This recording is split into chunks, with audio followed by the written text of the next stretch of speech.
Hello dear students, welcome to JS Mantra. I am Jitesh. आज हम लोग इस वीडियो लेक्चर में इरिगेशन इंजीनियरिंग के सेट 2 के जो हमारे क्वेश्चंस हैं हम लोग उसको डिस्कशन करेंगे। तो चलिए बिना समय को इधर उधर गवाए हुए हम लोग अपने क्वेश्चंस के डिस्कशन पे चलते हैं। तो चलिए क्वेश्चन आपके स्क्रीन पे पहला क्वेश्चन है हमारा, हाइड्रोलॉजी डील्स विथ। इस हाइड्रोलॉजी में हम लोग किन की चीजों के बारे में पढ़ते हैं, किन की चीजों के बारे में हम लोग जानते हैं। हमारे ऑप्शन है, पहला ग्राउंड वाटर, दूसरा सरफेस वाटर, तीसरा है हमारा बोथ ए एंड बी, और चौथा है हमारा नन ऑफ दिस। तो हाइड्रोलॉजी बेसिकली मतलब हम लोग जहां पे पानी के बारे में पूरा डील करते हैं, पानी के बारे में स्टडी करते हैं, पूरे के पूरे वाटर साइकिल के बारे में हम लोग स्टडी करते हैं। तो इस वाटर साइकिल में हमारा ग्राउंड वाटर और सरफेस वाटर दोनों तरह का पानी शामिल होता है, याद रखिएगा। तो इस तरीके से हमारा ऑप्शन नंबर ए और ऑप्शन नंबर बी दोनों हमारा यहां पे आंसर होगा, यानी हमारा option number C is the correct answer. Next question, suitable place for a rain gauge station is. Rain gauge के लिए हमारा जो सबसे उपयुक्त जगह होता है वो कौन सा होता है? Option number 1 an open space, option number B inside the building, option number C under the tree, और option number D all of the above. Just पिछले सेट में हम लोगों ने इस क्वेश्चन के बारे में डिस्कशन किया था ना। तो जो सबसे उपयुक्त जगह होता है रेन गेज के लिए वो हमारा क्या होता है? ओपन, है ना, ओपन स्पेस जो जस्ट आसमान के नीचे होता है, ताकि हमारा जो रेन गेज होता है वो रेन वाटर को अच्छे से कलेक्ट करके उसके इंटेंसिटी के बारे में हमें बताता है। तो इस तरीके से हमारा यहाँ पे option number A is the correct answer. चलिए हम लोग नेक्स्ट क्वेश्चन में चलते हैं। हमारा नेक्स्ट क्वेश्चन है, N automatic rain gauge records.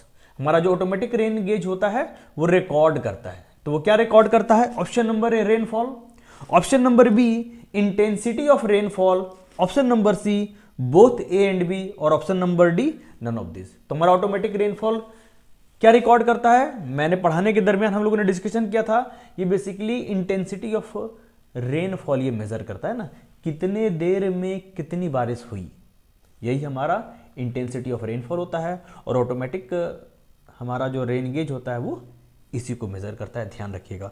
तो इस तरीके से हमारा जो ऑप्शन नंबर बी है वो करेक्ट आंसर है। Next question, which of the following is a kharif crop. हमारा जो खरीफ का जो फसल है वो निम्नलिखित में से कौन सा है? ऑप्शन नंबर ए व्हीट, गेहूं, गेहूं तो हमारा रबी का फसल है। पी भी बेसिकली हमारा क्या है? ये जो मटर वाला जो पौधा होता है, बेसिकली ठंड के दिनों में खेती होती है ना, अभी हम लोग मार्केट में देखिए आपका मिलेगा, तो ये भी बेसिकली तरह का रबी का क्रॉप है। सी ग्राम, ग्राम भी बेसिकली इसी सीजन का क्रॉप है, रबी सीजन का क्रॉप होता है ग्राम, मतलब दलहन फसल जो हम लोग उपजाते हैं खेतों में, है ना। और option number D paddy, paddy मतलब होता है धान का फसल, और धान का खेती हम लोग जानते हैं, हमारा जो चावल जो होता है वो खरीफ क्रॉप के अंतर्गत में आता है, यानी ऑप्शन नंबर डी जो कि पैडी है, जो कि धान का इंग्लिश वर्ड है पैडी, हमारा option number D is our correct answer. Next question, duty of canal water. तो ड्यूटी को हम लोग कैसे रिप्रेजेंट करते हैं? ड्यूटी मतलब हमारा क्या होता है? हेक्टेयर पर क्यूबेक, हमारा यही यूनिट होता है ना ड्यूटी का, हेक्टेयर पर क्यूबेक, है ना। तो यहां पे हमारे पास देखिए क्या क्या ऑप्शन है।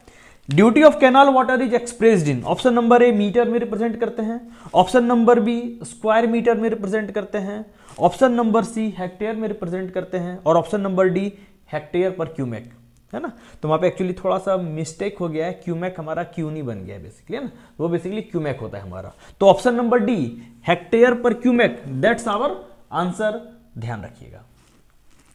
अगला question, question number 6, intensity of irrigation. Intensity of irrigation basically क्या होता है?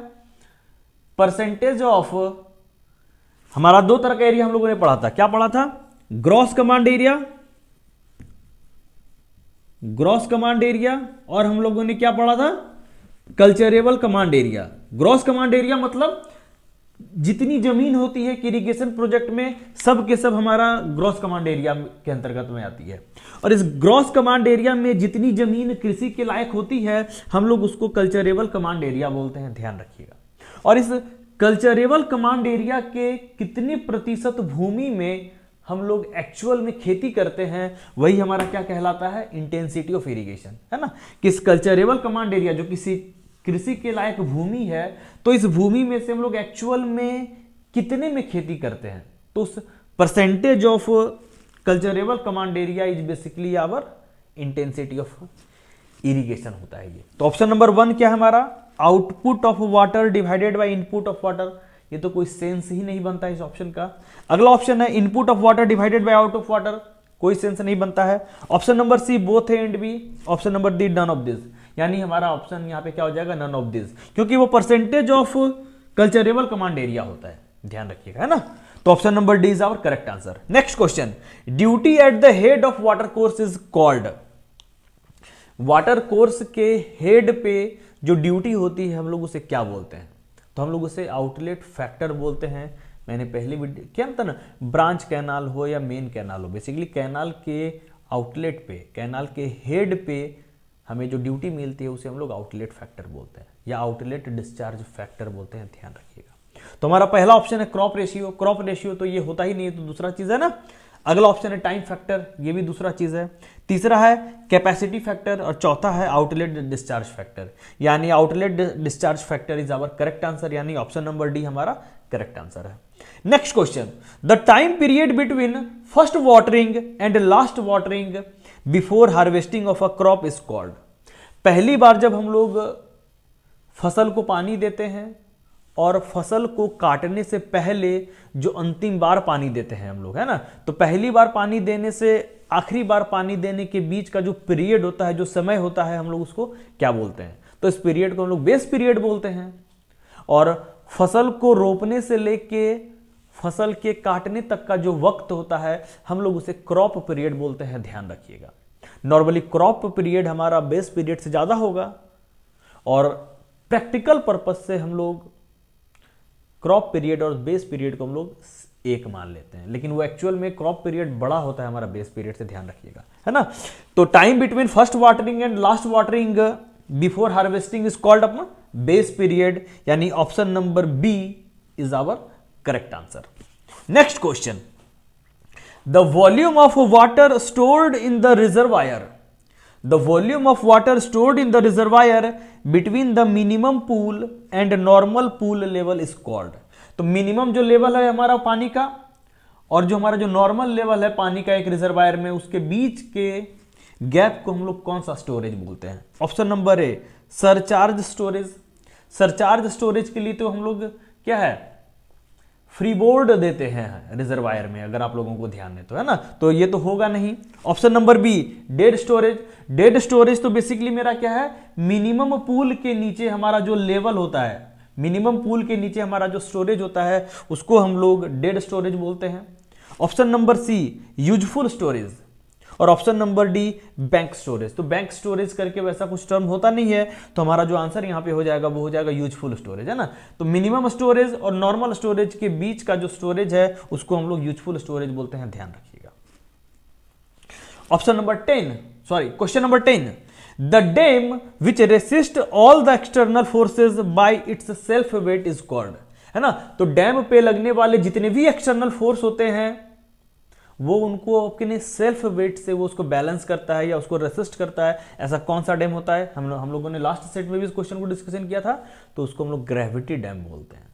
ग्रेविटी डैम ऐसा डैम होता है कि इस पे जितने भी एक्सटर्नल फोर्स लगते हैं ये उसको अपने सेल्फ वेट से उसको रेसिस्ट करता है या सेल्फ वेट से उसको वो बैलेंस करता है। तो यहाँ पे हमारे पास पहला ऑप्शन है ग्रेविटी डैम, दूसरा ऑप्शन है टिम्बर डैम, तीसरा ऑप्शन है बोथ ए एंड बी, चौथा है डी, यानी हमारा जो ऑप्शन नंबर है gravity dam, that's our correct answer, है ना। Next question, gravity dam is most suitable when foundation is. Gravity dam हमारा सबसे उपयुक्त, ग्रेविटी डैम हमारा सबसे उपयुक्त कब होता है, जब उसका foundation, option number A weak कमजोर होता है, ऑप्शन नंबर बी स्ट्रांग होता है, option number C both A and B, and option number D none of this. तो एक ही वक्त में कोई डैम का फाउंडेशन स्ट्रांग और कमजोर तो हो नहीं सकता है, बेसिकली ऑप्शन नंबर सी तो चलेगा नहीं, और जहां पे फाउंडेशन वीक हो तो वहां पे ग्रेविटी डैम बनाएंगे नहीं, तो यानी ऑप्शन नंबर बी जहां पे हमारा फाउंडेशन स्ट्रांग हो, मजबूत हो, हम लोग वहां पे अपने ग्रेविटी डैम को बनाएंगे। तो इस तरीके से हमारा option number B is our correct answer. Next question, spillway performs the function of a. Spillway हमारा कौन सा फंक्शन बेसिकली काम करता है, स्पिलवे कैसे काम करता है, तो स्पिलवे बेसिकली हमारा काम करता है, ऑप्शन नंबर ए सेफ्टी वॉल्व, डैम को बचाने के लिए एक तरह के सेफ्टी का काम करता है ना, डैम को बचाने वाला काम करता है, सेफ्टी वॉल्व की तरह काम करता है। Option number B device for measuring velocity of flow, तो ये वेलोसिटी ऑफ फ्लो को मेजर करने के लिए हमारा जो डिवाइस होता है ये उस तरीके से काम करता है। Option number C both A and B, और option D none of these, है ना। तो यहीं पे आप ऑप्शन नंबर डी ऐड कर दीजिए नीचे, वो नन ऑफ दीज होता है। तो बेसिकली ये जो स्पिलवे हमारा होता है वो क्या करता है, डैम से सरप्लस पानी को निकालने का काम करता है। सरप्लस पानी अगर हमारा डैम से निकलेगा तभी जाके डैम हमारा स्टेबल रह पाएगा, लंबे वक्त तक चलेगा। तो यानी ये जो स्पिलवे है डैम को बचाने का काम करता है। तो इसीलिए यहां पे हमारा जो ऑप्शन नंबर ए है सेफ्टी वॉल्व, वो हमारा आंसर होगा, ध्यान रखिएगा, है ना। यहां पे आप खुद से ऑप्शन नंबर डी ऐड कर दीजिएगा, उसमें नन ऑफ दीज, है ना। और यहां पे हमारा ऑप्शन क्या होगा, ऑप्शन नंबर ए सेफ्टी वॉल्व की तरह काम करता है, ध्यान रखिएगा। नेक्स्ट क्वेश्चन, बंधारा irrigation is a dash dash irrigation system. बंधारा इरिगेशन हमारा किस तरह का इरिगेशन सिस्टम है, पहला मेजर, दूसरा माइनर, तीसरा में बोथ ए एंड बी, चौथा में नन ऑफ दीज।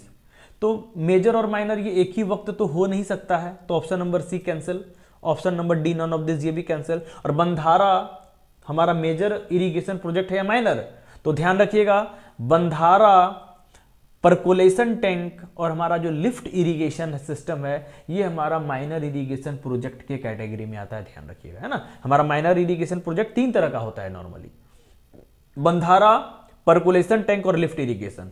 और मेजर इरिगेशन प्रोजेक्ट हमारा डैम, जो अलग अलग तरह के हम लोग जो डैम्स वगैरह बनाते हैं वो मेजर इरिगेशन प्रोजेक्ट के कैटेगरी में आता है, ध्यान रखिएगा। तो इस तरीके से हमारा यहां पे option number B minor irrigation system ये हमारा करेक्ट आंसर है। Next question, which of the following canal irrigates only one side. कौन सा कैनाल सिर्फ और सिर्फ अपने एक ही तरफ सिंचाई की सुविधा प्रदान करता है। तीन तरह के कैनाल हम लोगों ने पढ़ा था, रिज कैनाल, कॉन्टूर कैनाल और वाटरशेड कैनाल। तो इन तीनों कैनाल में से कौन सा कैनाल सिर्फ और सिर्फ एक ही तरफ सिंचाई की सुविधा प्रदान करता है। तो हम लोगों ने डिस्कशन किया था कि हमारा जो कॉन्टूर कैनाल होता है, चूंकि एक कॉन्टूर लाइन के अलोंग हम लोग इसको बनाते हैं, तो एक तरफ इसका एलिवेशन ज्यादा हो, तो कॉन्टूर लाइन क्या होता है, बेसिकली इक्वल एलिवेशन वाले पॉइंट्स को हम लोग मिला के कॉन्टूर लाइन बनाते हैं। तो इस कॉन्टूर लाइन की एक तरफ एलिवेशन ज्यादा और एक तरफ एलिवेशन कम। तो अगर हम लोग कॉन्टूर लाइन पे कैनाल को बनाएंगे तो जिधर एलिवेशन कम है तो ये बेसिकली पानी को उधर सप्लाई करता है। तो ये सिर्फ और सिर्फ एक ही साइड हमारे पानी को सप्लाई करता है, इसीलिए हमारा यहाँ पे ऑप्शन नंबर सी इस करेक्ट आंसर, ध्यान रखिएगा। Next question, which of the following structures carry a drainage over the canal. हम लोग कैनाल के ऊपर से ड्रेनेज को पास कराते हैं, कैनाल के ऊपर से पानी को पास कराते हैं, तो ऐसा क्रॉस ड्रेनेज वर्क में पढ़े होंगे। जब कैनाल पानी के ऊपर से बहता है, हम लोग जब कैनाल को पानी के ऊपर से पास कराते हैं तो दो तरह का स्ट्रक्चर बनता है, एक्विडक्ट और साइफन एक्विडक्ट। जब कैनाल और नदी को हम लोग एक ही लेवल पे पास कराते हैं तो इनलेट और आउटलेट वाला हम लोग वहां पे फैसिलिटी प्रोवाइड करते हैं। और जहां पे ड्रेनेज यानी नदी का पानी ऊपर से क्रॉस करता है कैनाल के, तो वहां पे हम लोग क्या क्या बनाते हैं, ध्यान रखिएगा। तो सुपर पासेज और हम लोग कैनाल साइफन वहां पे बनाते हैं। तो हमारे पास जो ऑप्शन है, ऑप्शन नंबर ए में है super passage, option number B में है कैनाल साइफन, ऑप्शन सी में है बोथ ए एंड बी और ऑप्शन डी में है नन ऑफ दिस। तो याद रखिएगा, जब भी नदी का पानी या जो ड्रेनेज है वो ऊपर से बहेगा कैनाल के, तो हम लोग वहां पे सुपर पासेज और कैनाल साइफन दोनों बनाते हैं। Option number C is our correct answer, ध्यान रखिएगा। और जब कैनाल ऊपर बहेगा नदी के, तो वहां पे हम लोग एक्विडक्ट और साइफन एक्विडक्ट वो दोनों स्ट्रक्चर बनाते हैं।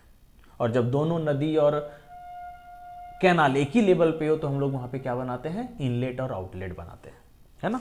तो चलिए next question, the structure which is constructed in a canal to remove the surplus water from the canal into a natural drain. The structure which is constructed in a canal to remove the surplus water from the canal into a natural drain, है ना। तो canal से हम लोग जो surplus water को निकालने के लिए जो स्ट्रक्चर बनाते हैं, हम लोगों ने लास्ट सेट में भी इस क्वेश्चन को डिस्कशन किया था, उस स्ट्रक्चर को हम लोग कैनाल एस्केप बोलते हैं, यानी option number D is our correct answer. है ना। तो कैनाल से सरप्लस वाटर को निकालने के लिए कैनाल स्केप बनाते हैं, एकदम ध्यान रखिएगा इस क्वेश्चन को, बहुत ही हाईलाइटेड क्वेश्चन है, बहुत रिपीट करता है कॉम्पिटेटिव एग्जाम्स में भी और आपके सेमेस्टर एग्जाम्स में भी। Next question, which of the following is a part of diversion head work. Diversion head work के कौन कौन से पार्ट हैं? पहला फिश लैडर, दूसरा डिवाइड वॉल, तीसरा अंडर स्लुइस, चौथा ऑल ऑफ दिस। तो हमें पता है कि हम लोगों ने जो डाइवर्जन हेड वर्क के अलग अलग पार्ट्स को पढ़ा था उसमें fish ladder, under sluice, divide wall सब शामिल होता है ना। तो यानी हमारा यहाँ पे option number D is our correct answer, ध्यान रखिएगा। Next question, which of the following is या are used for diversion head work. Diversion head work के रूप में हम लोग किसको किसको यूज करते हैं? ऑप्शन नंबर ए है हमारा वियर, ऑप्शन नंबर बी है हमारा बैराज, और ऑप्शन नंबर सी है हमारा बोथ ए एंड बी, और ऑप्शन नंबर डी हमारा नन ऑफ दिस।